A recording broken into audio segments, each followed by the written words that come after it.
Hey everybody, this is Captain Kyle. I'm here at the Lehigh Valley Comic Con with Jack Sholder, director, and we're going to talk about...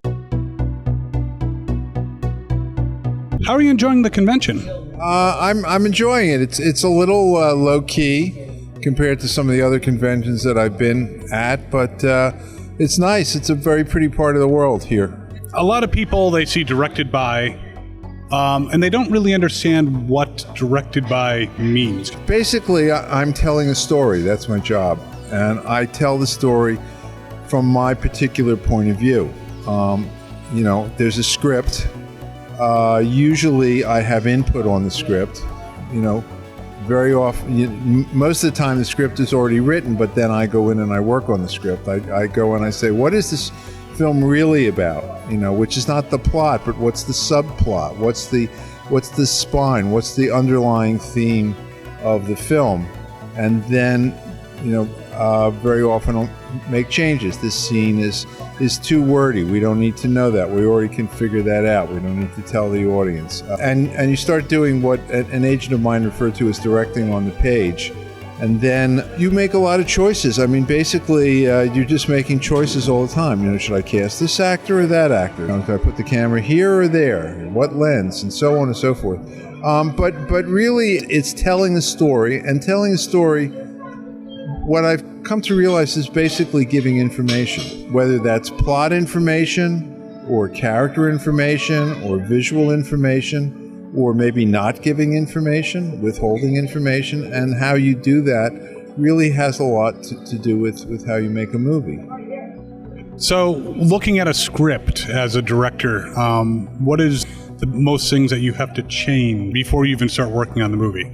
Like I said, I like to figure out what's the subtext, what's the theme, what's the underlying story behind the plot. The plot's obvious, but what's the underlying story there?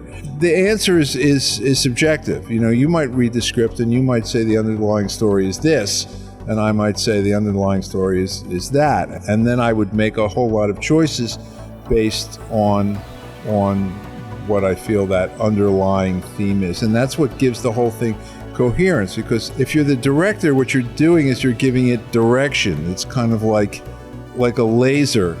The light, all the light beams that are going like this now all go in the same direction.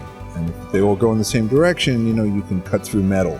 And that's basically what you're doing as a director, is you're taking this whole script and you're giving it unity and you're giving it a point of view and you're telling that story in a very particular way. And as a director, you're in charge of all of the parts. You're in charge of the look and the casting and the performances and the lighting, even though you don't do it.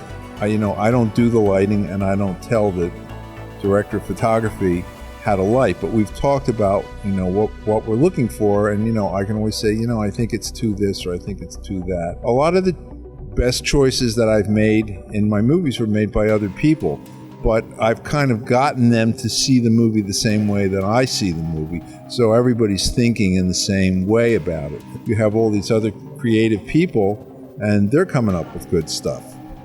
So that's part of the real fun of being a director is, in the words of P.T. Barnum, I cast my bread upon the waters and hope it comes back buttered. So you're basically the visionary behind the overall theme, and then you have a lot of talented people working with you in order to make it happen. What has life brought you to now? What are you working on now? Well, actually 15 years ago, I moved to North Carolina to start a film production program at Western Carolina University.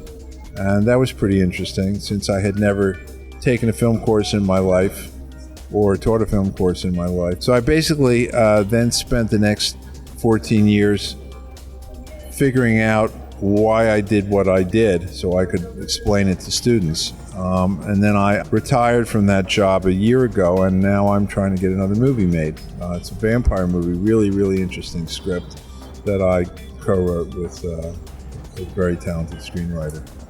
Is there anything more you can share about this movie?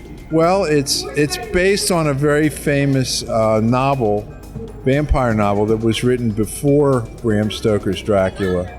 and involves young female vampires.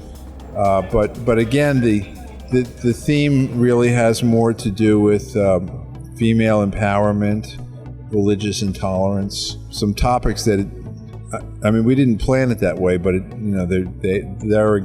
they're certainly in the air. Anything you'd like to say to your fans out there? Well, thank you for being my fans. You know, the whole reason that I wanted to make movies was so people could see them and enjoy them in the same way that I enjoy the movies that I love. So I'm grateful that there are a lot of people out there that like my films. Awesome. Well, Jack, thank you so much. And everyone out there, thanks for watching. We'll see you next time, and as always, have fun and follow your fandom.